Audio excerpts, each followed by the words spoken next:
What's up, guys? Back with another one. I'm Ryan, my man George. What's going on, guys? How y'all living? Lost in Vegas coming back at you in the unbiased, real reaction, baby. Shout out to our free thinkers. You know it, you know it. Yeah, man. So we're gonna do Tory Lanez Pieces off of his new release, Memories Don't Die. So it looks like 50 Cent? Yep, and featuring 50 Cent. Okay. Yep. I didn't even know he was rapping anymore. No, I'm just joking. Shout out to 50 Cent. I'm just messing around. Yeah, we don't need that type of smoke, man. Yeah, I know, because 50 Cent would never... 50 does not stop. Yo, did you hear what he did with Rick Ross recently? No. You know, Rick Ross is in the hospital. He's on life support. Yeah. And 50 Cent posted Ivan Drago from the Rocky movie. The If He Dies, He Dies. Oh, I was like, damn, that was crazy. Do they have? I didn't even know that. Do they have beef? They don't have beef, do they? No, they have beef, but 50 won't stop, which is my point. Right. Yeah. Once you're on this nigga's bad side, it is never ending. It's beef until the end, until you die. Right. Shout out to 50. Yeah, shout out to 50. We want no smoke with that man. All right, so Tory Lanez Pieces featuring 50 Cent. Let's get into it. Adrenaline pumping, heart pacing, racing, altercations we lit. Blood drip, stain the ground, broke it down. You hit, same hood, different day, same whip, different clip, letting know. Somehow we end up in the same shit. You know, when you haven't listened to 50 in a while, it's good to hear his voice. Yeah, it is. I actually kind of just enjoyed that, just hearing his voice on the track. You know what I mean? Let's get into it. She don't fuck with niggas, cause niggas is the reason she got herself inside of this situation in the first place. Brooklyn murder lab is her birthplace. Facing the city, quoting Biggie out on her worst days. I used to take the train with her, so none of these lanes get her the danger. Living where she was at was a plain picture. Find out. Yeah, that's the sample, the Nas sample off the Message. Mm-hmm. Classic, by the way. Shout out to Nas. Salute to Nas. And I think it originally came from Sting or something like that as well. Yeah. You know what I mean? So salute to Nas, though, man, for that amazing song. If you haven't heard Nas, The Message, go YouTube that. Incredible. Looks like this is going to be a storytelling joint. So curious to see what he does with this. Let's keep it going. The danger, living where she was at was a plain picture. I used to paint pictures on how we could gain riches together. Instead of listen, she kinda just blew me off.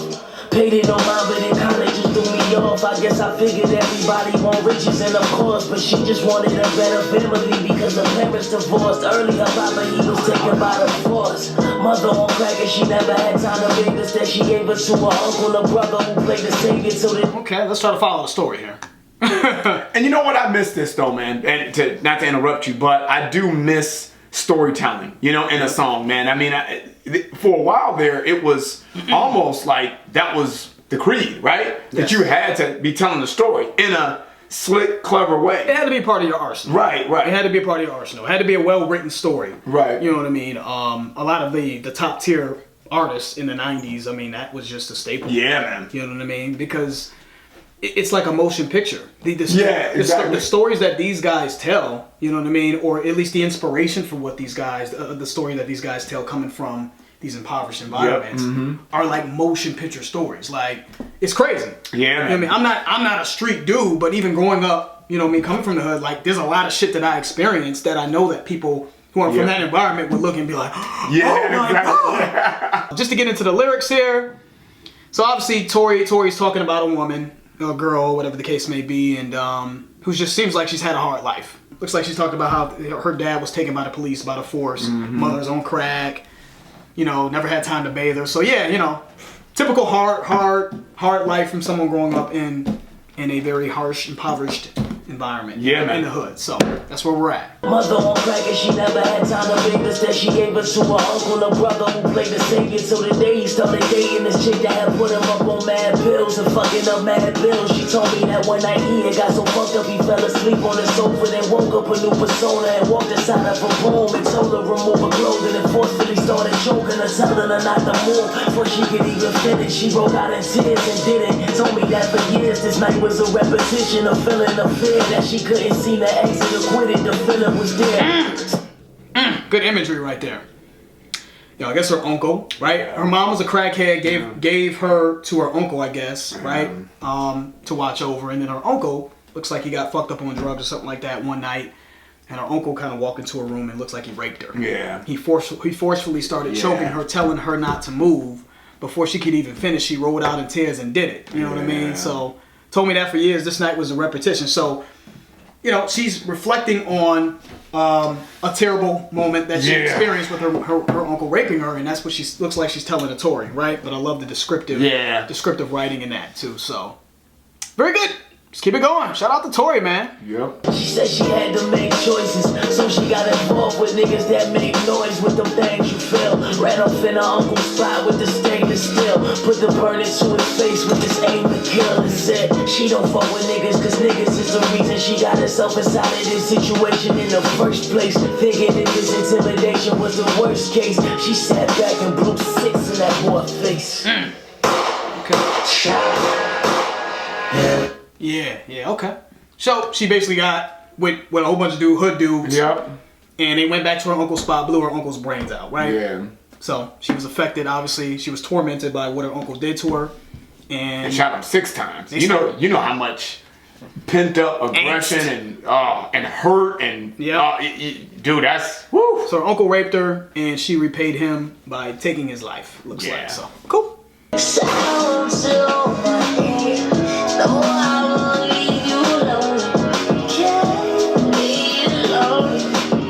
He don't fuck with niggas, cause niggas is the reason he got himself inside of this situation in the first place. He had no father figure. He told me that his papa got shot in the face and he can't wait to find out who was killer. He dedicated his life and hours and notice to find out who had a motive to kill his only father. He felt it had to be somebody close. It couldn't be somebody far away that didn't I got it. know. I like that. I like the different perspectives that he's put. So it's sort of the same story, but it's a different perspective. He's obviously talking about a male now. Yeah. Who is connected to the female that was raped in the first part. Yeah. Right, in the second verse. I like this, man. And she ended up killing his father. Killing his father is what it's going to be. You know what I mean? Because they said right here, obviously, he told me that his papa got shot in the face. Well, the person that got shot in the face was the uncle, which looks like it's going to be his cousin. Yep, exactly. Right? Because that's that's his father. Exactly. Dope.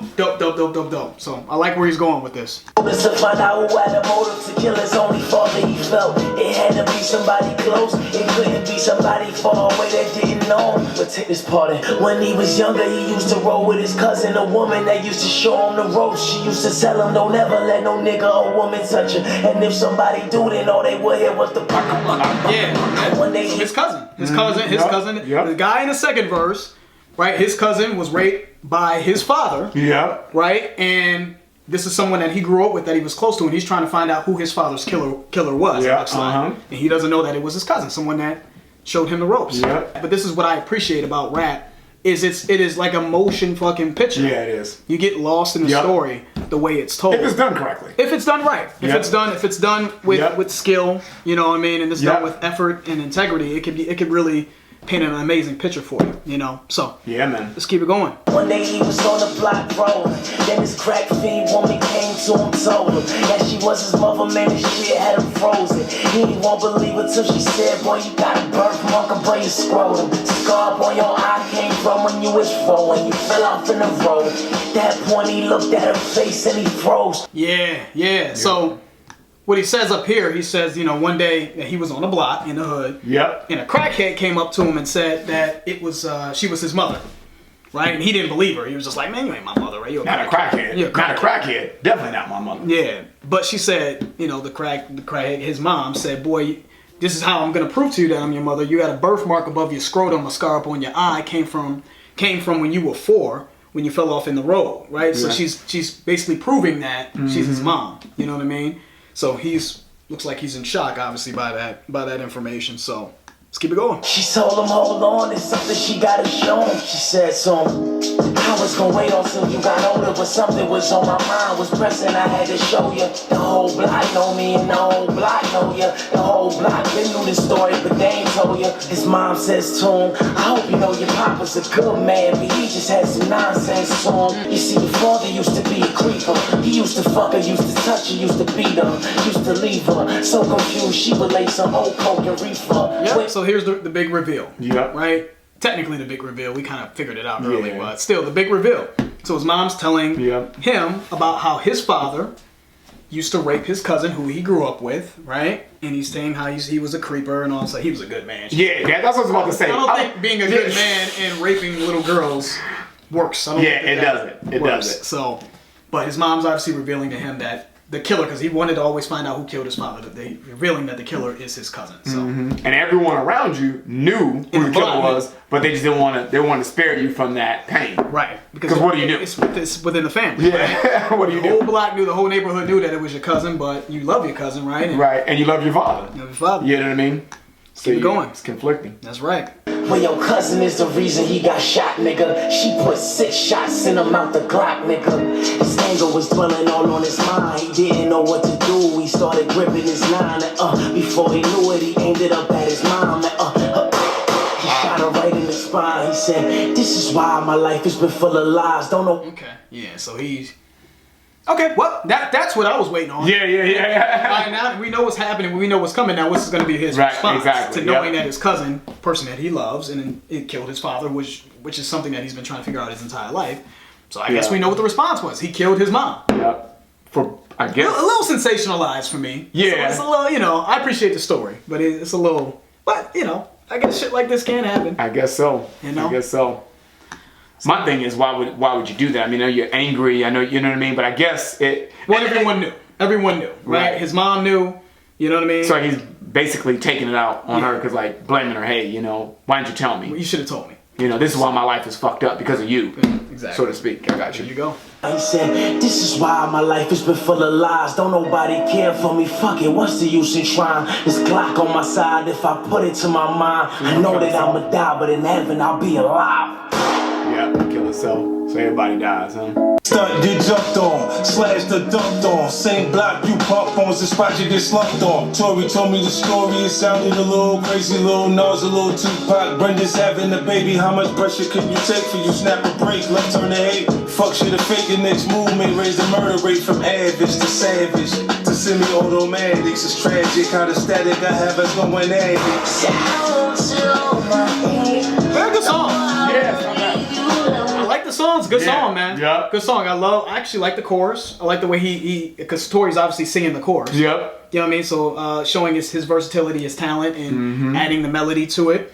I love the sort of the snippets of that 50 had at the beginning, and then he brought that same snippet back, and then he got into the verse. Yep. So the way the song was constructed is very well. The story is captivating, right? We've been captivated throughout the entire story. So good track. Yeah, man. Finish it up.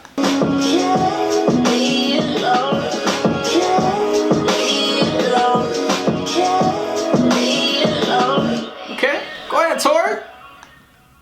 I was solid. Yeah, I was. That was a good project. I man. Because I say project, usually you talk about an album or, right, when you talk about projects, but I think this fits the bill. This story is a project, right? You know what I mean? How we're going to construct it, like you said, 50 had a nice little moments of shine in there to kind of like almost help narrate it, kind of bring it full picture, So I think it's a good project, man. I really do. Yeah, I agree, man. I agree. I think one of the things that I've always admired about Tory Lanez is his hunger, his pure determination to be successful. And I know a little backstory about how what his situation was before he got on. I mean, he was homeless, living out his car, from what I remember in an interview that he said. He was living out his car in Toronto, I believe. And he was just talking about his grind, how he would go up to the people in the malls, and he was that guy. Right. He was that guy in the mall, handing out, the guy that you try to avoid at all costs. Handing out like CDs and shit. Burn CDs and begging you, please, just give me a chance. And he said that he was just like, man, I think in a specific interview, he was saying that he would tell people like, look, I'll sing it for you, right? He would go up to people in the mall, and if they didn't want to buy the CD or whatever the case may be, he was like, I tell you what, I'll sing a portion of a song on the CD for you, and if you don't like it, just go ahead. But if you like it, you gotta buy give me a shot. Yeah. Mm-hmm. So he was just to give you guys a backstory on his determination and his grind. That's what type of person that. That's the type of cloth he comes from. He just willed his way to success. Yeah. Yes, through hard work, but just believing in himself and his ability. And I know that seems pretty like cliche. No, that's commendable. But I'm telling you, man, people lack the work ethic. You know what I mean? Everyone does now. Yeah, dude. I mean, think about it. Yep. Everyone, we're in a now industry, right? That's this generation. We want it now. Go to the internet. Go to Facebook. Go to Twitter. Go to this. Go to that. And if you don't get it now, it's a problem, right? It is. So I get it. Yep. I get it. And there's a lot of talented people that I've seen in life, and even since we've been doing this channel, people would send us stuff. They're talented. they just don't stay on it. I've seen people when I look at their YouTube channels and, you know, they'll put a video up one week and then a month later they'll put another video up, right? I think people really just, they're always looking for shortcuts, you know, and there's just no way around it, man. You gotta work hard. This whole thing of industry plants that's kind of been a popular thing in rap. Like, oh, this artist was planted here by the industry. The bottom line is, even if you're an industry plant, even if you were somehow lucky enough to get signed to a record label early in your career, you had to grind to even get to the point where someone would sign you. Yep. Motherfuckers ain't giving record deals away for free. Yeah, that's true. So everyone has to work to get to that next level. And I just admire that. I wanted to point that out about Tory because I remember that interview and I really had a lot of respect for him after listening to that. And I have a lot of respect for him for creating this song. I mean, this is definitely something that is a different side of Tory. You know what I mean? I haven't had a chance to really delve into Tory the way I want to, but just showcase the different side of him, man. You know what I mean? Show some versatility there. So, yeah, man. That's the end of the video. If you enjoyed it, guys, please hit the like button. If you haven't subscribed, please subscribe. Las Vegas George. Ryan, we out.